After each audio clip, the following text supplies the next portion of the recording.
window of opportunity to grasp intimacy between optimism and doubt, the appreciation of gestures.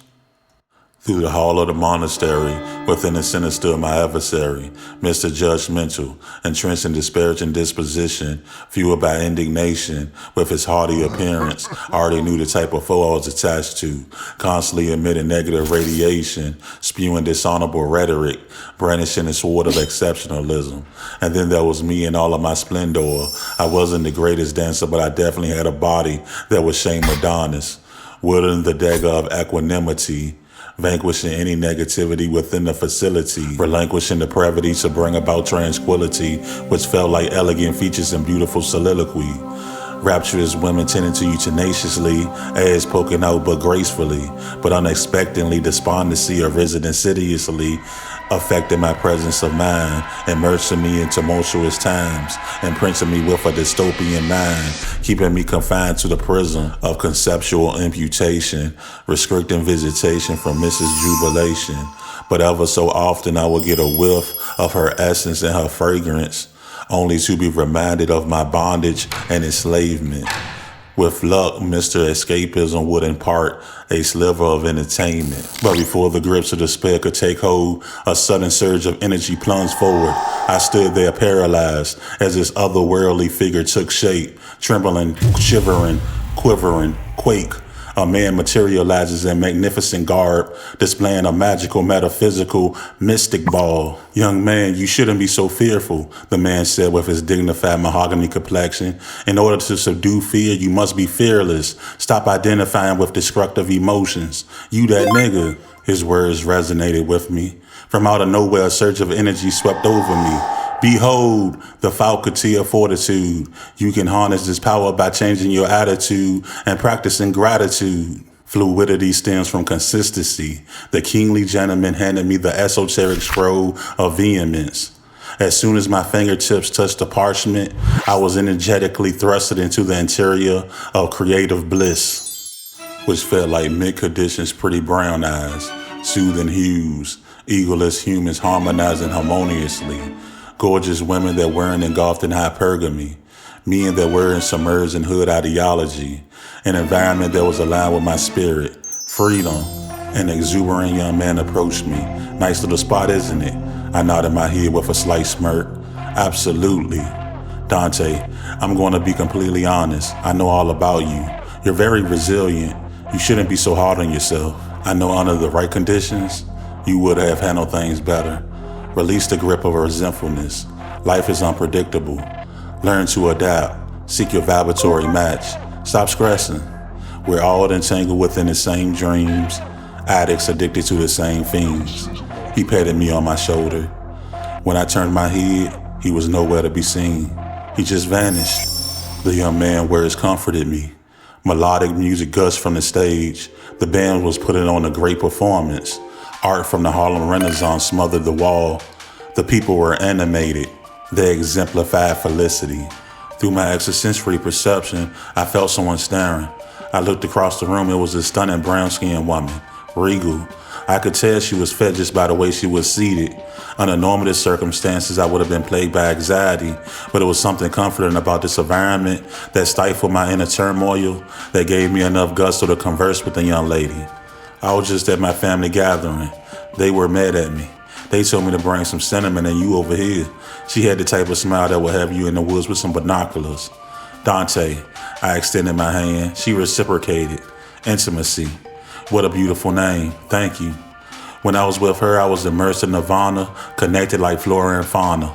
Her warmth was insurmountable.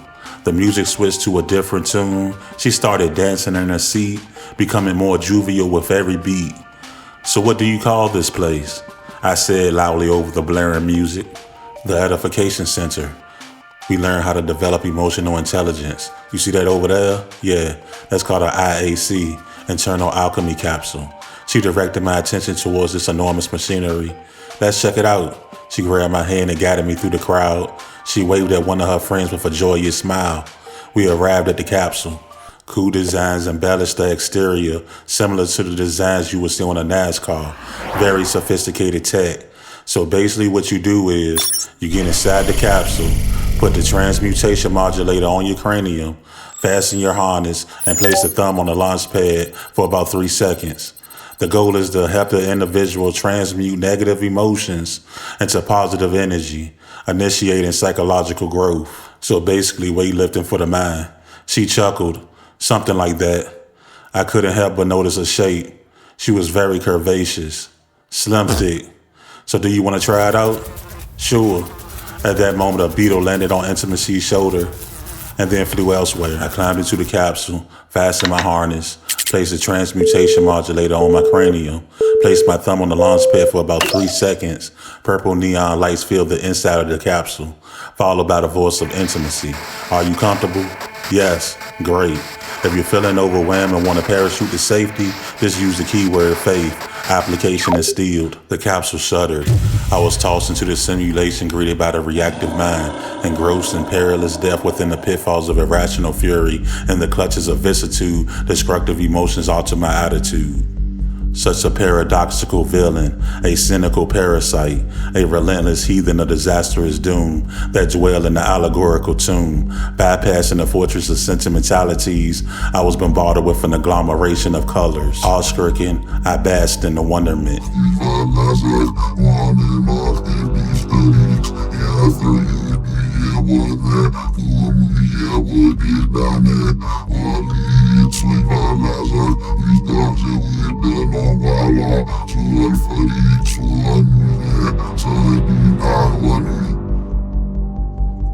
You always listening to respond. You always listening to get triggered. The malevolent voice echoed. Fuck them niggas, Mac 11, chop a nigga like Valerian Steel. Encouraging destructive behavior under the guise of resiliency. Y'all niggas ain't really real. Y'all niggas ain't really street. You adapted to cooler climates, but I stayed with the heat, said a menacing echo. The voice of Intimacy chimed in. Things are going to get a little intense. Control your thoughts, control your mind, and most importantly, control your emotions. My body jolted. I bellowed, sweating profusely, tormented by traumatizing emotions that was buried deep in the subconscious mind resurfacing. The anguish. I gripped the arm of the chair tightly, bombarded by demonic imagery. I was seeing red. Evil spirits swirled. I couldn't believe what I was seeing. I was staring at my own grave, overwhelmed by this sunken feeling in the pit of my stomach, encumbered and afflicted by emotions, flustered and viscerally enmeshed in self-loathing, berated by devilish belief. They are ashamed of you. They don't want to be seen with you. Nobody's going to validate your humanity. You're not good enough for social acceptability. You're never going to be immersed in wholesome escapism. You will never be fully you. This is America. Only the strong survive. Your value is only contingent on your utility for financial gain. Pull yourself up by your bootstraps, said condescendingly. The reactive mind started chasing after me with a chainsaw like a psychopathic barbarian, almost striking me, but I moved just in the nick of time. The sneaky bastard conjured up the spirit of cognitive dissonance. I was hit, on the ground weak. I could feel my body shutting down. Desperately crawling for safety, fearful, I could taste death, the agony. But before the drag of acrimony could take captive my mind, body, and soul, I thought back to what the kingly gentleman said. Change your attitude by practicing gratitude. So I visualized the katana of appreciation and proceeded to pierce through the fog of degradation, conjuring the love of alleviation through the process of self-actualization, which ultimately led to my emancipation. The feeling of serenity aligned with my being. Intimacy's voice reverberated in joyous tone. Now you got the hang of it. Great job. I lunged forward, striking the antagonistic protagonist. It was early in the morning. I was at my grandmother's trailer. She lived right up the road from me and my siblings. We used to call her Grandma up the path. I remember watching the raindrops fall as I stood by the screen door, and how she would unplug all the electronics during a thunderstorm. Her and Mary Sue would be in the kitchen chewing the fat, snapping greens. I will always cherish those moments. I kept striking with eager fluidity, engulfed in benevolent rage. With every legion I was rewiring the circuitry of the brain. Drenched in dopamine, I experienced a love that was seldom seen. Felt a presence that was fully me. Entrenched in love that was truly us. Unity with divinity colluding with serenity, colliding with symmetry. Thud, the reactive mind collapsed to the ground, leaking fluids. I was in a temporary altered state of consciousness swamped by hallucinations. The next time you go to the store, can you get some Fruity Pebbles? Russell Wilson said, wearing denim biker shorts. I felt like Smokey when he was in the pigeon coop, surrounded by shadow people and night hags. What's wrong with me? I howled, worried. I kept rehashing old memories. I sighed. Must be some sort of side effect. Fretful, encumbered by paralysis. I forced awakening.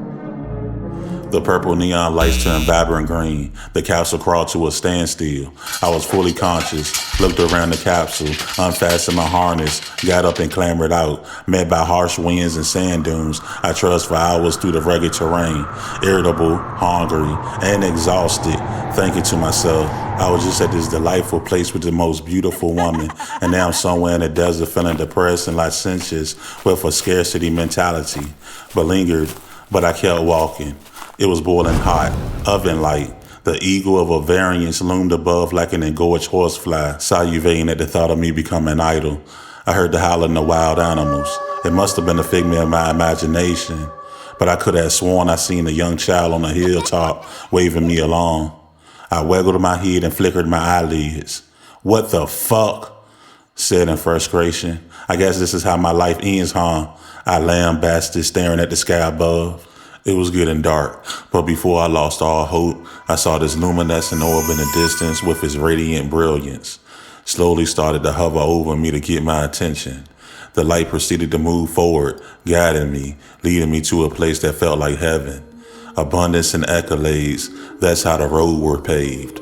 Grasping that thing that doesn't distinguish between good and evil, togetherness is what built cathedrals. This place was impressive, paradoxical even. Skyscrapers defied gravity, mutants, aliens, and advanced humans moseyed around. This must be some sort of future utopia. Dark clouds began forming. Creatures kept manifesting in and out of different dimensions. The utopian city smelled like muscadimes. My stomach began to grumble. How are you doing, sir? I'm doing okay. They seemed friendly. I could hear a large crowd in the distance chanting. It was inscrutable. Anxiety insidiously infiltrated my formality. The orb led me to the gigantic coliseum, more glorious than the amphitheater, filled with salacious women in scandalous clothing. Horns blared starchly. I entered the arena, the gates closed behind me. I rushed over towards the water fountain and quickly started consuming liquids. One of the guards aggressively pulled me by my shirt and started dragging me towards the middle of the coliseum. The ground shook.